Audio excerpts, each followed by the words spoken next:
Hello everyone. তো এখন আপনাদেরকে আমি যে কেকটা দেখাবো এটা একটা লোটাস কেক।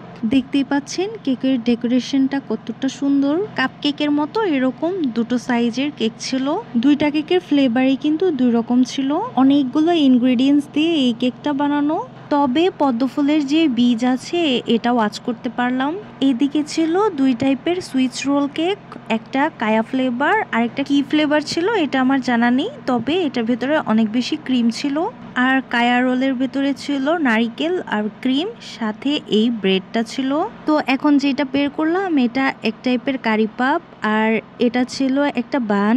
এই রাউন্ড শেপটাও এক টাইপের বান, এটাও এক ধরনের বান, তবে অনেক ইনগ্রিডিয়েন্টস দেওয়া ছিল এটার ভেতরে। তো আমি এটা একটু খেয়ে দেখলাম, সবগুলোই একটু করে ট্রাই করে দেখছিলাম যে অ্যাকচুয়ালি খেতে কেমন লাগছে। দেন এই কায়া সুইস রোল কেকটা আমি খুলছিলাম, তো এটাও ট্রাই করে দেখলাম, অনেক বেশি ইয়ামি ছিল।